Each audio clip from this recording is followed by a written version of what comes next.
Living Corporate is brought to you by Textio.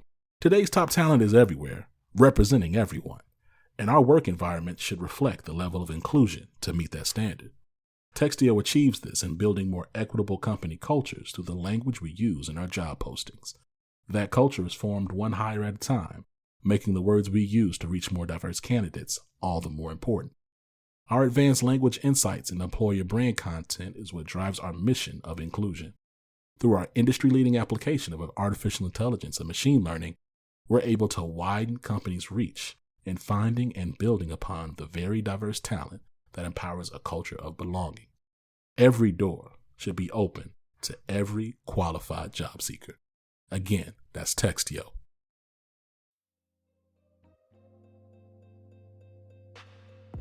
To me, respecting yourself is something that is a lifelong process and is something that you have got to determine for yourself that you're not going to give up on.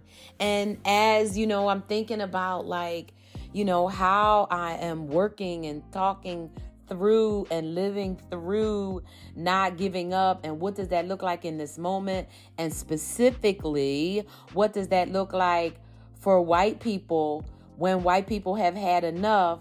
Not giving up, it looks like respecting yourself, and that's what we're gonna get into today. For me, it has always been a matter of respect. It's been a matter of respect. And first and foremost, you have to respect yourself. Hey, welcome to When White People Have Had Enough. This is actually episode 10. My name is Vonda Page and I am your host.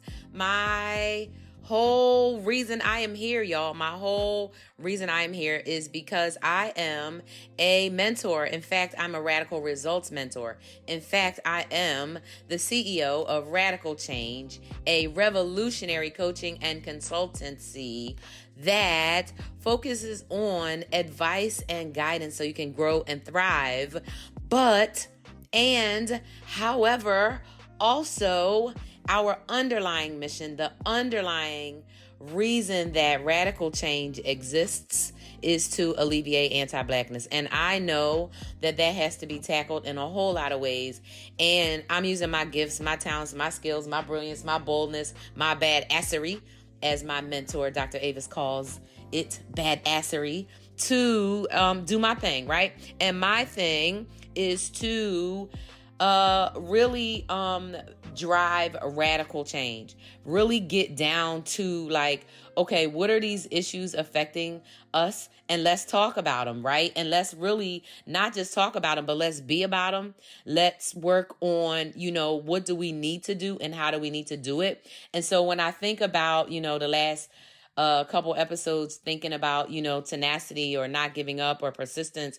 And I'm thinking okay, well, how did I get to be this person that doesn't give up? How did I get to be this person who is determined and dedicated to literally seeing it through and fighting, literally like y'all gonna take me out of here before I give up on anything, whether it is giving up for myself, giving up on my own goals, giving up on my own dreams, or giving up on helping my people, giving up on saving my daughter, helping her with her career, or whatever it is. I'm not a person that gives up. And I know for sure that respecting myself is a big, big part of why I don't give up on myself.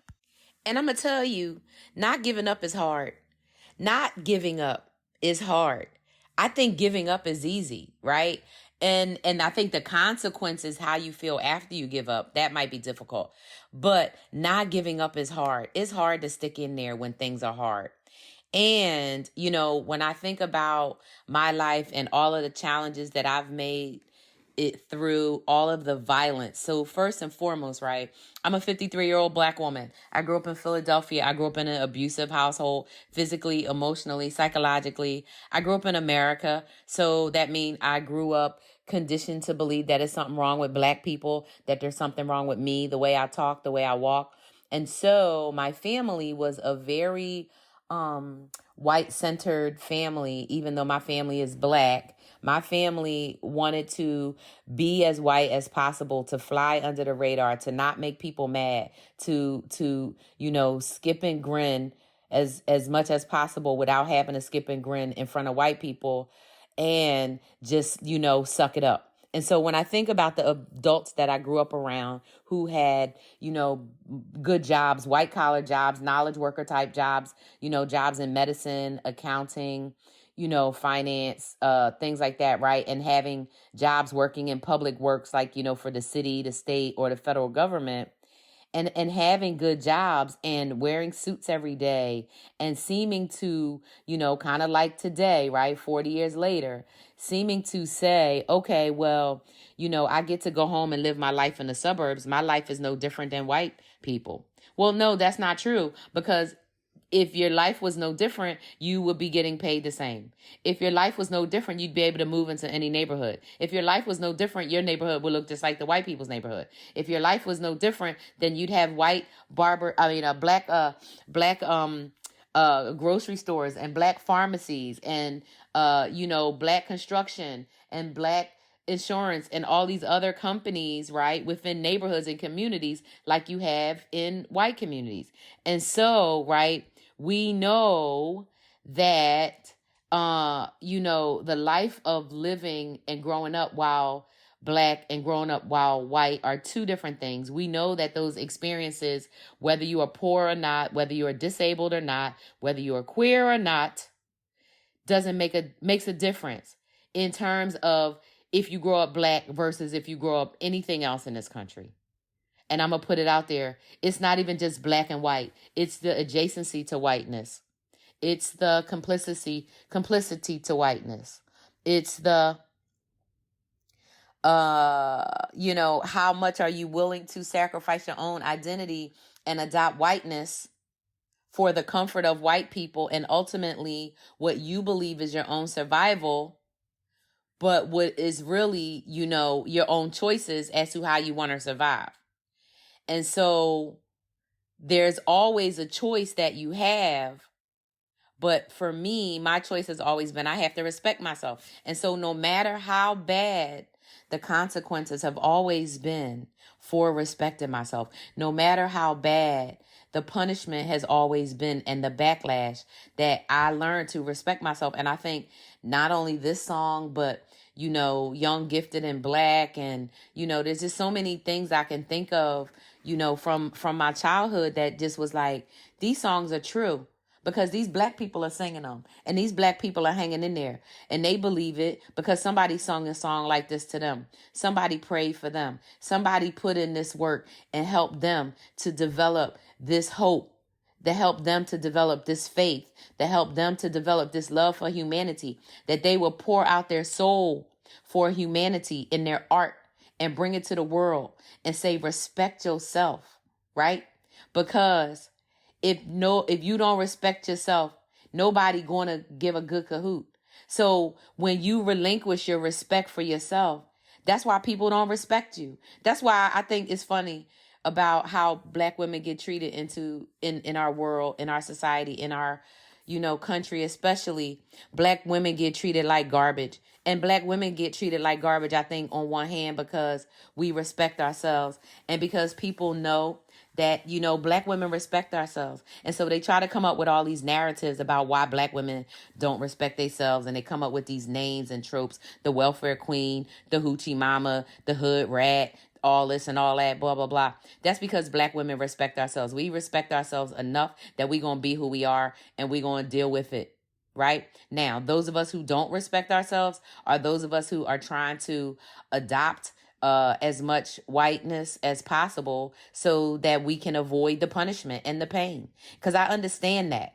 Now, I never did it for myself because the other pain was too worse for me, because the cognitive dissonance was too much for me, because I'm a highly intellectual individual.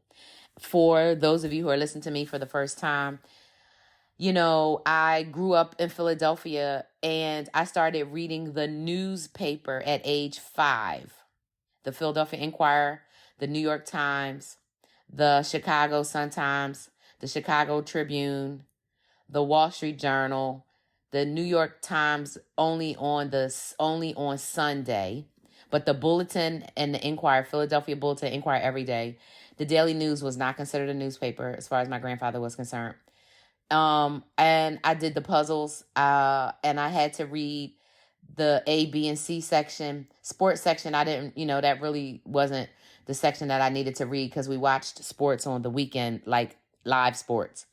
And so I didn't read that sports section in the newspaper. What I read was international news, national news, local news, crime, weather, business, and commentary and opinion, so that I could learn the difference between commentary and opinion, and news. And so I say all that to say that I built a very deep intellectual capacity at a very early age, which is probably,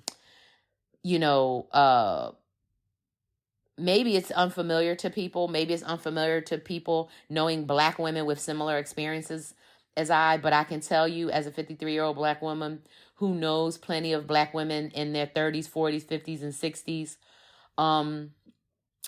and 70s that are balling, that are badass, brilliant, bold Black women doing the damn thing, that have all kind of degrees. I mean, I have a master's degree, and I know so many people that I call doctor now. I'm like, I love it. I'm like, I love it, right? It's not making me want to go and get a PhD because I don't feel like doing all that reading.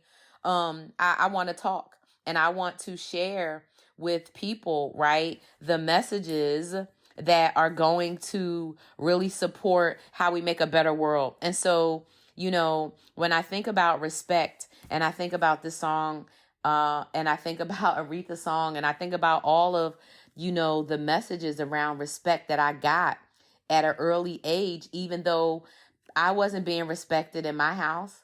I saw Black human beings being not respected by police. I've seen the most egregious things happen in person. I've seen horrible beatings of people in my own family beat other people. I've seen, weapons. I mean, I've seen horrible, horrible violence, right? And I made it through, and I survived, and respected myself enough to say, this is what I stand for. This is what I believe. And I respect myself enough to fight for myself, and to fight to the death if I have to keep myself alive, and to make sure that I'm gonna live another day. So, how they talk about your predator or your prey, right? Well, I'm predator from the standpoint that I'm taking care of my life. I'm not preying on other people and using and abusing people like the history that Europeans have around the world, right? Of rape, pillaging, and destroying every damn thing. I am operating as prey in the sense of I respect myself enough not to be bamboozled, not to be abused, to put up boundaries. And so one thing that I think as we move forward through like this, tenacity track, right, of not giving up, is respecting yourself. And what does that look like? When white people have had enough, right, you are going to respect yourself no matter what. You're going to respect yourself no matter who comes at you. And so let's talk about, what does respecting yourself look like? Well, I think first and foremost, it looks like fighting for yourself.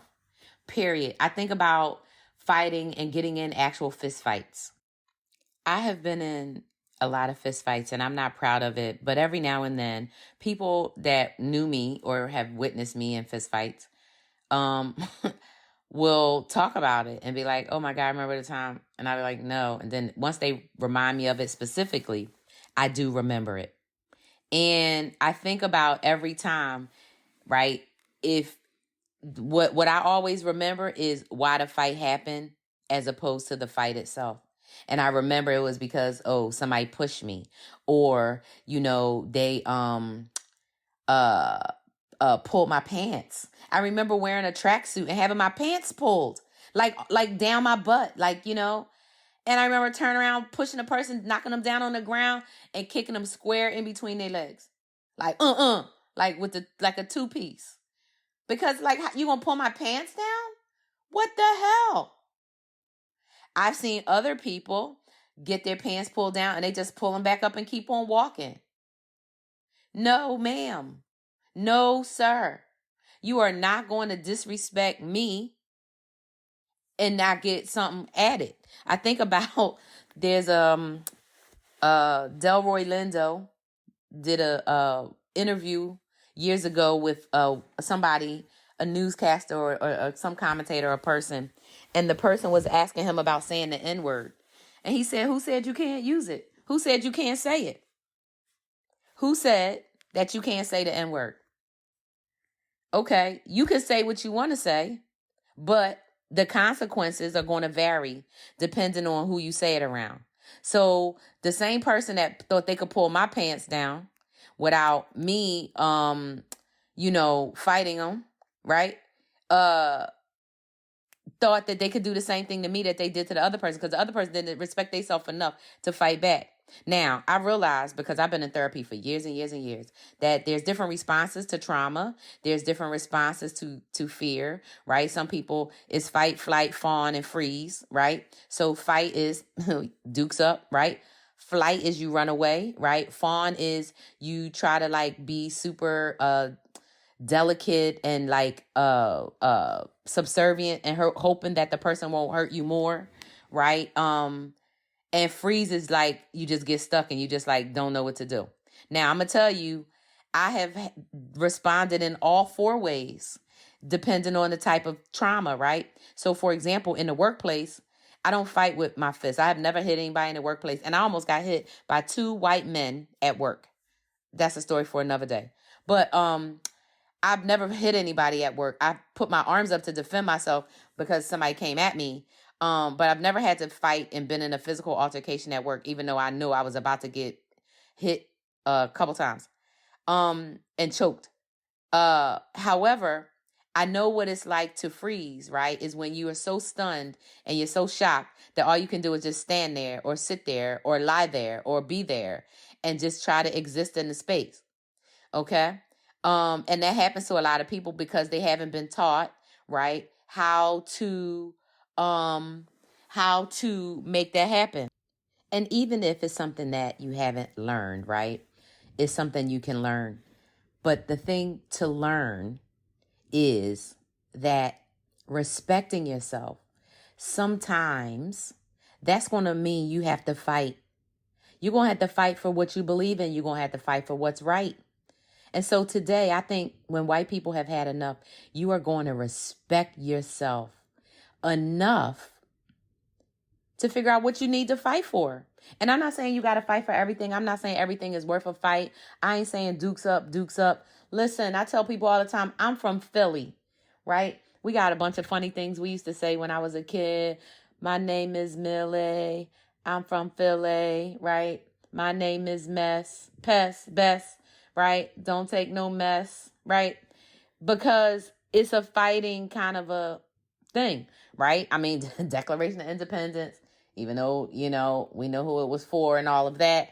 But the history and the culture of Philly is a fighting town. The culture of Philly is a freedom town, right? Not saying that it actually plays itself out like that, but that's the culture. That's the way it is. And so, I joke with one of my internet friends. We'd be like, Rocky is real, right? And so that fighting and that thing where you like, doom, doom, doom, doom, where there's something in there. I'm just going to say, when you respect yourself, you will fight. And fighting, I'm talking about fighting for being determined. I'm talking about fighting to not give up. I'm talking about fighting for what you believe is right. But I think first and foremost, right, is fighting for who you want to be. Who do you want to be? Do you want to be the person that gets bossed around by everybody, that doesn't have any boundaries, that has to hold in your pain, that has to hold in your power, that has to, only operate on privilege and only use that privilege to disadvantage people because people have black skin and because you hate your life and you hate your world? That's how you want other people to be? No. Respect yourself enough to love and care about yourself so much that you want to live in peace and you want to live in harmony and joy. And so to live in peace and harmony and joy, if you ask me what I think it takes 3 things. First and foremost, I think it takes stepping into the fight. I think it takes stepping into the fight. I think respecting yourself takes stepping into the fight. And I think stepping into the fight is three things. I think stepping into the fight is stepping in the fight to fight for who you want to be. Fight for who you want to be and what that actually looks like. If you are out here saying you are a good person, you are not racist. You do not hate black people. You do not believe that black people are beneath you. You do not believe that, children should be forced to have children and give birth if they don't want to. You can fight, right, for your beliefs from the standpoint of not having to put dukes up with anyone. That fighting for what you believe in and fighting for yourself, it starts with that look. And I told you about that before. And I really believe strongly, y'all, that the way to do it, the way to do any of this work is three things. Number one, you do this work personally. So when you're examining who you want to be, you got to look deep down internally, personally into who you are and ask yourself personal and deep questions. You need to do that privately, meaning don't involve other people in your processing, right? Because you never know, first and foremost, what work they've done. And secondly, you have to understand that the way we treat each other, the way that we interact each other, it's all based on how we feel about ourselves. So when people respond to us, they're not responding based on us. They're responding based on how they feel about themselves. It's funny, right? I think about all the time people asking me, how do I feel and how do I, how can I respond and act so nice, or how can I be pleasant, or how can I this? It's because I care about myself. I love myself. I don't need to stress myself out by being mad about stuff that is not important. Now, if somebody hurts me physically, financially, I'm coming at them with the anger and the justification of my righteous indignation, right? If you coming at me, emotionally, you can't really do anything to me because I have boundaries set up and I'm in spaces now where I'm not going to allow people to emotionally harm me. And psychologically, it goes together. I'm not in psychologically harmful spaces. And when I recognize those harmful spaces, I get out. So that's one of the reasons that I'm very careful about my social media interaction and how I choose to engage. And one of the reasons I'm excited to bring on a full-time, social media manager in the fall, because then I don't have to worry about it at all. And I can just continue to thrive in such a way that, will be amazing, because my social media manager will be the moderator of all the nonsense. That way I can only engage with the people who I want to engage with, right? So think about the power there. But that is, right, me respecting myself, right? That is me fighting for myself, fighting to maintain the boundaries that I've decided that I'm going to put up, right? The boundaries that I have decided are important. And for me, fighting is good for the soul. And fighting is about respect for me, respect for how I want to live, respect for my environment, respect for my circle, and respect for the world, right?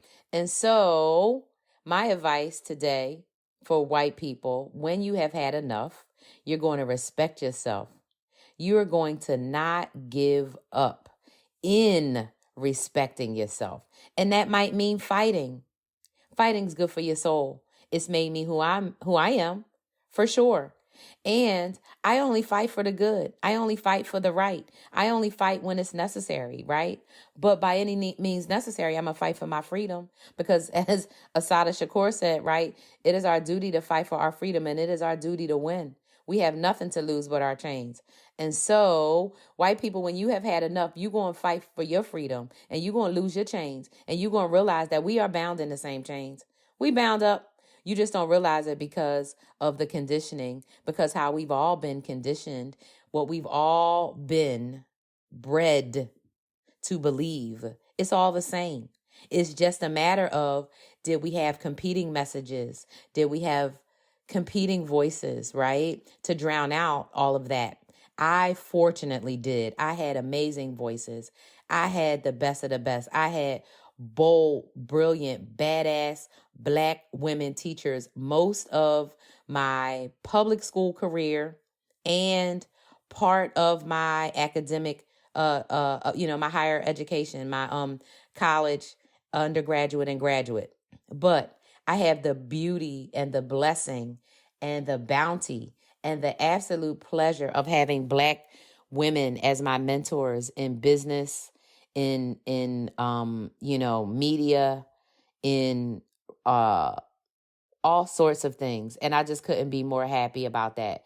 And I know that these women, these people with whom I've surrounded myself, I know that these people don't give up. I know that these people fight. And so I'm respecting myself by being around these people. So when I think about doing my work personally, privately, and professionally, personally, hey, I dig in, I do my thing. Privately, I don't let my work impact anybody else, right? I don't put my garbage and nonsense on anybody, even my own daughter. And I work professionally with counselors and mentors all the time. So, hey, that is my recommendation. That's what I'm putting out here. That is what I want to encourage. When white people have had enough, you're going to respect yourself and you're going to not give up on respecting yourself forever. Take care, y'all. Living Corporate is brought to you by Doximity. Doximity helps over 2 million medical professionals. We are the largest medical network that includes over 80% of physicians and over 50% of physician assistants and nurse practitioners. We don't take that responsibility lightly and committed to working towards a more equitable world inside and beyond our virtual office walls. If you want to learn more about Doximity, check out your app store at DOXIMITY. That's DOXIMITY.